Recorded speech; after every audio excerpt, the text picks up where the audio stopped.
안녕하세요. 연합인포맥스 윤영수 특파원입니다. 오늘 3대 지수는 모두 하락세로 장을 마쳤습니다. 나스닥 지수가 1% 이상 하락하는 등 하락을 주도했는데요. 아무래도 FOMC 회의를 앞둔 경계감이 작용한 것으로 보입니다. 우선 시황부터 보고 가겠습니다.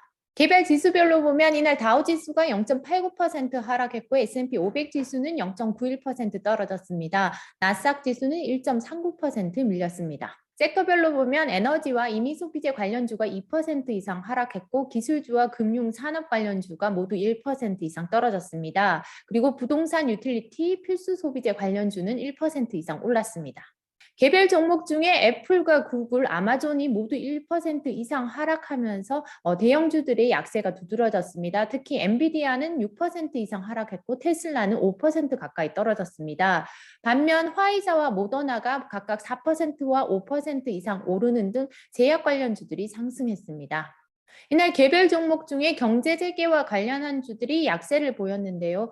보잉의 주가가 3% 이상 하락하고 아메리칸 항공의 주가가 4% 이상 떨어졌습니다. 그리고 델타 항공과 카니발의 주가도 각각 3%, 5% 이상 밀렸습니다.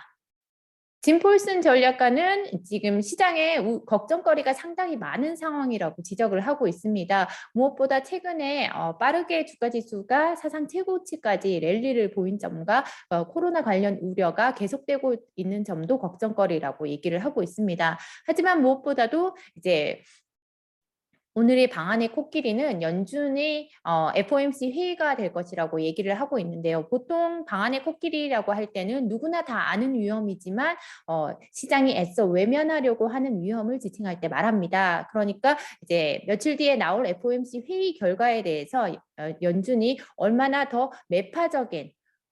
매파적인 어떤 어조를 택할지에 대해서 이제 시장이 그것을 걱정하고 있다라고 얘기를 하고 있습니다. 폴슨 씨는 연준의 첫 긴축이 임박한 가운데 투자자들이 지금 이제 위험회피 자산, 그러니까 이제 안전자산으로 여겨지는 미 달러화나 대형주, 채권 혹은 방어주 주식에서도 이제 방어주 같은 경우를 빼고는 모두 이제 팔아치우고 있다라고 얘기를 하고 있습니다. 즉 연준의 FOMC 회의와 그리고 이제 파월 의장이 기자회견이 끝날 때까지 투자자들이 아무래도 이제 주식시장에는 이런 공포가 계속 시장의 압박으로 작용할 것으로 보인다라고 예상을 하고 있습니다. 멘트 하나 더 보고 가겠습니다. 라덴버그 탈만 자산운용의 필 블랑카토 씨는 이렇게 얘기를 하고 있습니다. 우리가 지금 이제 연준이 풀어놓은 도치적인 경제 환경에서 훨씬 더 불확실한 환경으로 지금 전환되는 과도기 상황에 있다라고 얘기를 하고 있습니다. 그러니까 그동안 연준이 풀어놓은 유동성 자체가 이제 긴축의 단계로 들어서는 상황에 있기 때문에 훨씬 더 전보다 경제적인 불확실성, 시장의 불확실성이 커지는 상황에 있다라고 얘기를 하고 있습니다. 하지만 시장에서는 이제 지금과 같은 긴축 상황이 되더라도 주가가 꼭 하락하는 것만은 아니다라는 분석도 나오고 있습니다. 일반적으로 교과서상으로 금리가 오르게 되면 주가는 떨어지는 것이 떨어진다라고 얘기를 하고 있는데요. 하지만 지금 현재 상황에서는 시장의 유동성이 너무나 많고 그리고 무엇보다도 이제 투자자들이 수익을 노리려는 그런 수요도 여전히 상당하기 때문에 연준이 만약에 시장을 무너뜨리기 위해서는 훨씬 더 공격적인 긴축이 필요한 상황이라고 얘기를 하고 있습니다. 즉 연준이 훨씬 더 공격적인 어떤 행동에 나서지 않는다면 주식시장의 강세가 계속될 것이라는 얘기입니다. 오펜하이머가 내년 S&P 500 지수 전망치를 5,330으로 제시했습니다. 이는 금요일 종가인 4,712보다 13% 높은 수준입니다. 오펜하이머는 경제 재개의 불확실성 속에서도 전국적인 경제 회복세가 계속될 것이라는 점을 주가 상승의 동력으로 봤으며 내년에도 긍정적인 기업 매출과 순이익 추세가 지속될 것으로 예상했습니다. 또한 연준의 테이퍼링 속도와 기한은 경제 지표에 따라 결정될 것이라며 통화 정책이 내년에도 상대적으로 경기 부양적인 추세를 유지할 것으로 내다봤습니다. 모하메드 엘 에리안 알리안츠 수석 경제 고문이 인플레이션이 일시적이라고 진단했던 연준의 판단이 역대급 오판이라고 지적했습니다. 엘 에리안은 인플레이션을 일시적이라고 규정한 것은 연준 역사상 최악의 인플레이션 평가일 것이라며 정책 실수의 가능성이 크다고 말했습니다. 그는 연준은 이번 주부터 신속하게 인플레이션 평가를 다잡고 신뢰를 회복해야 한다고 말했습니다. 그렇지 않으면 그것이 자양분이 돼 더 높은 인플레이션 기대치의 동력이 될 것이라고 경고했습니다. 스티펠 투자전략팀이 100년 만에 세 번째 거품이 오고 있다고 경고했습니다. 연준이 추세에 뒤떨어질 경우 2022년과 2023년에 S&P 500 지수가 6,750까지 오르는 등 100년 만에 세 번째 거품이 만들어질 수 있다고 언급했는데요. 포퓰리즘이 잘못된 선택과 더 나쁜 결과를 초래할 수 있으며 금리 억제는 또다시 버블을 만들고 이후 잃어버린 10년을 가져올 수 있다고 경고했습니다. 과거 닷컴 버블이 터졌을 당시도 연준은 늦게 금리 인상에 나섰으나 버블 붕괴를 막을 수 없었으며 이 같은 일은 1920년대 말에도 있었다고 지적했습니다. 그러면서 개인 투자자들이 높은 위험 선호도, 높은 주식과 부동산 밸류에이션을 지적한 연준의 금융안정 보고서에 집중해 매파적으로 돌아서야 한다고 주장했습니다. 석유 수출국 기구가 오미크론 변이종이 세계 원유 시장에 미치는 영향은 당초 우려했던 것보다 크지 않을 것이라고 말했습니다. 오펙은 오미크론 충격은 가볍고 단기적일 것으로 예상했으며 올해와 내년 글로벌 원유 수요 전망치를 기존과 같은 수준으로 유지했습니다. 다만 오펙은 올해 남은 기간 나타날 것으로 예상됐던 소비 회복세는 오미크론 변이의 영향으로 내년 초로 이동할 것으로 예상했습니다.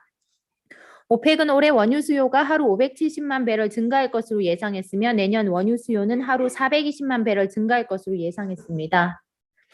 이는 이전 전망치와 같습니다. 영국에서 오미크론 변이 감염으로 인한 첫 사망자가 나왔습니다. 보리스 존슨 영국 총리는 이날 런던의 한 백신 접종 의원을 방문한 자리에서 오미크론 변이 감염으로 인해 사망이 1명 이상 확인됐다고 밝혔습니다. 보리스 존슨 총리는 오미크론 변이가 가벼운 버전의 바이러스라는 생각을 한쪽으로 치우고 사람들 사이에서 빠르게 번지는 속도 그 자체를 인정해야 한다고 말했습니다.